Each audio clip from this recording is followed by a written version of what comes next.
All parents want to know, how do we not have meltdowns during the holiday break? Because you got like 2 weeks with you and your kids, and like all of the schedules are off, and all of the things are just chaotic because now they have the presents and all of the things. And then there's the Christmas malaise and all of the things. So parents want to know, how do we stay centered and not lose our minds during the holidays? I got you. All right. So the very first thing is, I want you to sit down with your schedule and figure out, okay, what are we doing? Where are we going? And start to see, like, do you really have to go to all of those places? Do you have to do all of those things? What do we really value as a family? Now, you might be sitting there like, Andrea, my parents are going to be pissed if I don't come, and they're going to dance, and the grandparents, and da da da da da da da. You need to decide. You are an adult, and you get to decide what you want your family to do during the holidays. I've had so many conversations. I started this back before Thanksgiving, having conversations with lots of my clients about, okay, you don't want to go to that person's house for Thanksgiving. Then don't go to their house. Like, you are able, when you have your kids, like, you are able to like set boundaries and decide, like, I want to do this. I don't want to do all of these other things. So I'm not saying like you're just like pushing all of your family away, but are there time limits? Are there shorter times? Can you do fewer days, less travel? All of those things. I think that is one thing that's going to help us stay centered and not lose our minds in the holidays, is by seeing if we can cut off one or two things or reduce the time so that we are not just spread so thin. So that's the first thing, is seeing whether or not you can cut little things or reduce time, reduce travel, so that you are better off for it. So that you have more time to fill your cup and you have less things like draining your energy. Number two is, as much as you can, stick to a skeleton schedule. What does that mean? It's like, okay, keep your routines as close as you possibly can. I know during the holidays, parents are inclined to let their kids stay up later, or they're maybe not so much inclined, but like the kids are like, let us stay up, and you just start to like do movie nights and all of the things. And I get that, but as much as you can, try to stick to consistent bedtime and wake times.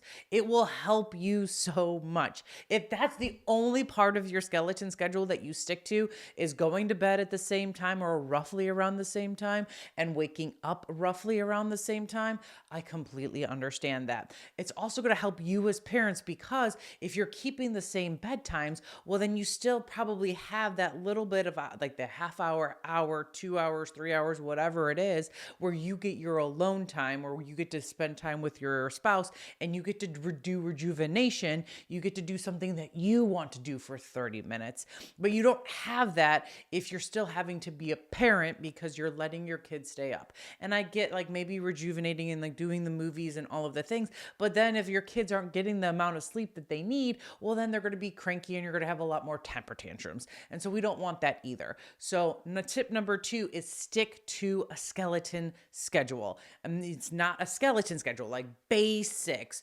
bedtimes, wake up times, meals around the same time. If you can stick to those things, where there's still some consistency and everyone still knows, okay, we're eating around 6, we're having dinner around 6, we're going to bed at like 8:30, we're waking up at 7, those kind of things. Skeleton schedule will keep it consistent and will give some consistency and will allow some less tantrums during the holiday chaos. All right, tip number 3. What I want you to do, kind of going back to tip number 1, is I want you to schedule some days where maybe a day, I'm not saying days like you have to have multiple, just one day that maybe you all have what my family calls a teddy bear day. So a teddy bear day is a day where we don't go anywhere. We stay at our house. We stay at our house. Everyone stays in pajamas if they want. Everyone gets to kind of do what they want to do within reason. Maybe we're baking cookies. Maybe we're watching movies. Maybe we're trying new recipes. We're playing the new games that we got. And it's just low key, no stress. I don't have to put on makeup. I don't have to do my hair, so neither do you. And so you don't have to be driving anywhere. You don't have to fight the snow, all of the things, and you just get to decompress from all of the holidays. Maybe in between Christmas and New Year's Eve, you grab a day and you have a teddy bear day somewhere in there where everyone just stays put. You already got all your shoppings, you already did all your returns, all of the things. Now you're able to, before college football playoffs start, all of the things, you get to sit down as a family and be low key. You play board games, you watch movies, you bake, you write, you sit by the fire, you roughhouse. Any of those things are great ideas.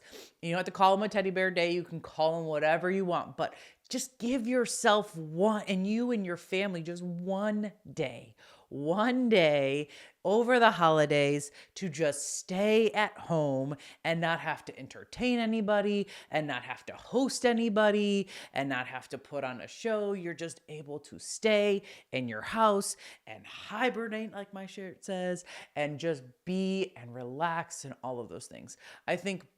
And then keep drinking water, eat your protein, eat your fruits and vegetables, get sleep because you're on that same consistent skeleton schedule. You're going to, and I think by doing those three things, by trying to reduce some of the chaos, kind of turning down what I call the chaos dial. Can you take off one little event? Or do you really have to go to that party for that long? Something like that. That's tip number one. Tip number two is, oh my goodness, I'm drawing a blank. I'll go back to the third, or skeleton schedules. Now, tip number two is skeleton schedules. And then tip number three is give yourselves a teddy bear day. And by doing that, maybe, just maybe, these holidays will not lead to meltdowns. Everyone will be a little bit more centered and rejuvenated and hibernated and well rested and well hydrated, all of the things that we love. And by doing this, we are training our children to be like, yes, let's keep a consistent schedule. Let's cut things where we don't want to be there. Let's do a teddy bear day. Start these traditions over these holidays. And by doing this, we're going to have better relationships. We're going to have better mental health. And we're going to be throat punching the youth mental health crisis.